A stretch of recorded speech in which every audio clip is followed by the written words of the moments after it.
You are an experienced blockchain developer. You got your fresh Windows installed, clean development environment using Cursor IDE. You know that AI-powered VS Code for everyone is talking about. A few days later, you check your crypto wallet and your stomach drops. $500,000 gone. What? This is not a lottery that says you have won $1,000,000. Yes, we won the lottery! This is a security-conscious developer who did everything right, and what happened to him could happen to any of us. When cybersecurity firm Kaspersky dug into this case, they found something weird. A small piece of malicious code running inside the developer's Cursor IDE. But here is the crazy part. He didn't write this code. The culprit, a file called extension.js embedded in the Solidity language extension folder. For those unfamiliar, Solidity is the programming language for Ethereum smart contracts. This developer needed syntax highlighting and code completion, so he did what any of us would do.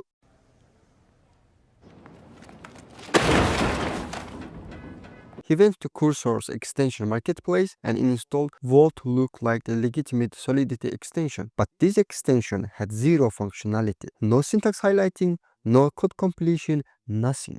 Instead, every time he opened Cursor, it silently downloaded and executed a PowerShell script from a remote server. That script installed remote access software, giving attackers complete control over his machine. His files, his passwords, his crypto wallets, everything. Now here is where it gets interesting. The developer didn't download this extension from some sketchy website. He got it from Cursor's official extension marketplace, where multiple Solidity extensions were available. The malicious one looked completely legitimate. Professional description, 54,000 downloads, ranked 4th in search results, while the real extension with 61,000 downloads was ranked 8th place. How is this possible? It comes down to how these VS Code forks handle extensions. VS Code itself uses Microsoft Marketplace, which has teams reviewing extensions and automated security scanning. But Cursor and other forks cannot use Microsoft Marketplace. They use what's called OpenVSX, a community-run alternative with a few resources and less gatekeeping. The attackers copied the legitimate extension's description word for word, inflated download counts, and even used tricks like replacing lowercase l with uppercase I in the publisher names, which make it visually identical in most of the font. When the first malicious extension was removed, they came back the next day with a new one that has 2 million fake downloads. Be honest, which will you trust? The extension with 61,000 downloads or with 2 million downloads? I guess the answer is clear, right?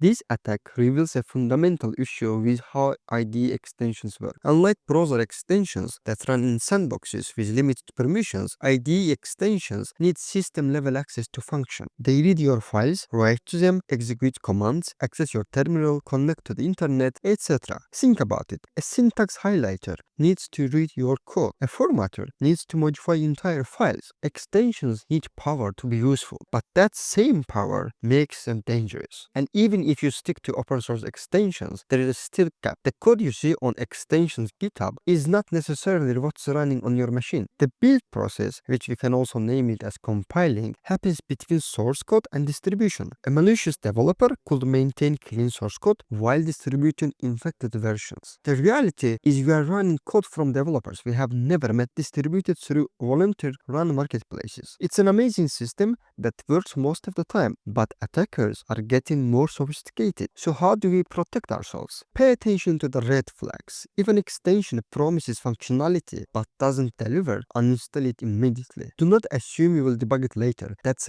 exactly what our victim did. Really look at who is publishing the extension. Check their profile. See their other work. Are they established developers with a portfolio or just some random accounts with one suspicious extension? Separate work from personal environments. Listen, the goal is not to stop using extensions. They are too valuable for that. It's about making informed decisions. Just be a little bit more careful about which tools you invite into your development environment, because sometimes one innocent extension install can cost you everything.